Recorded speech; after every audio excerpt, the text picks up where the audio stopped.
ഓഫീസിൽ ഇരുന്ന് എല്ലാവരോടും ലഞ്ച് കഴിക്കുന്നത് ഓക്കെയാണ്. പക്ഷേ ആ അതേ ഗ്യാങ്ങിൻ്റെ കൂടെ ലഞ്ച് കഴിക്കാൻ നമുക്ക് പുറത്ത് പോകാമെന്നൊരു പ്ലാൻ ഇടുന്നത് കിഡിലനാണ്. ഞങ്ങൾക്ക് ഈ പ്ലാൻ ഇടാൻ വലിയ താമസമൊന്നും എടുത്തില്ല. ആകെ ഒരു 5 മിനിറ്റ് 10 മിനിറ്റ് നമുക്ക് പുറത്ത് പോയി കഴിക്കാം എന്നാക്കിയത്.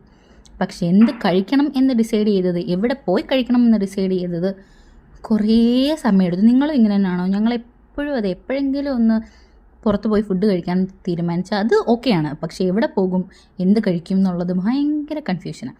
പക്ഷേ ഈ പ്രാവശ്യം നമ്മൾ എന്തായാലും ബൊഫേ അങ്ങ് സെലക്ട് ചെയ്തു. അപ്പം കുറേ അധികം സാധനങ്ങൾ തന്നെ, 2 variety rice, spaghetti, beef, chicken, fish, അങ്ങനെ കുറേ സംഭവം ഉണ്ടായിരുന്നു. സൂപ്പ് ഉണ്ടായിരുന്നു. ഞാൻ കുറച്ച് സാധനങ്ങളൊക്കെ എടുത്തു. ഈ ഫുഡെല്ലാം ഭയങ്കര അടിപൊളി ഫുഡൊന്നും അല്ലായിരുന്നു, ഞാൻ പറഞ്ഞല്ലോ. പക്ഷേ എന്നാലും നമുക്ക് ഇഷ്ടപ്പെട്ട ആൾക്കാരോട് ഇരുന്ന് നമ്മൾ അത്ര സന്തോഷത്തോടെ കഴിക്കുമ്പം ഈ ഫുഡിന് എന്തോ ഒരു പ്രത്യേക ടേസ്റ്റ് കൂടുതൽ എനിക്ക് ഫീൽ ചെയ്യാറുണ്ട് എപ്പോഴും. നിങ്ങൾക്ക് അങ്ങനെയാണോ എന്ന് എനിക്കറിയില്ല. പക്ഷേ എനിക്ക് എനിക്ക് എപ്പോഴും തോന്നാറുണ്ട്, ഫുഡ് എത്ര കൊള്ളത്തില്ലെങ്കിലും നമ്മുടെ കൂട്ടിരിക്കുന്ന ഗ്യാങ്ങിൻ്റെ കൂടെ നമ്മൾ വർത്താനൊക്കെ പറഞ്ഞ് ഭയങ്കര സന്തോഷമായിട്ട് കഴിക്കുമ്പോൾ ഫുഡിന് ഒരു പ്രത്യേക ടേസ്റ്റ് ഉള്ളതായിട്ട് തോന്നലുണ്ട്. നമ്മൾ ഫുഡൊക്കെ കഴിച്ച് ഫ്രൂട്ട്സും ഐസ്ക്രീമും ഒക്കെ ഉണ്ടായിരുന്നു. അതൊക്കെ കഴിച്ച് കുറേ സമയം അവിടെ നിന്ന് എല്ലാവരുടെ വർത്താനൊക്കെ പറഞ്ഞ് ചിരിച്ച് കളിച്ച് കുറച്ച് കഴിഞ്ഞപ്പോൾ തിരിച്ച് നമ്മൾ ഓഫീസിലോട്ട് പോയി.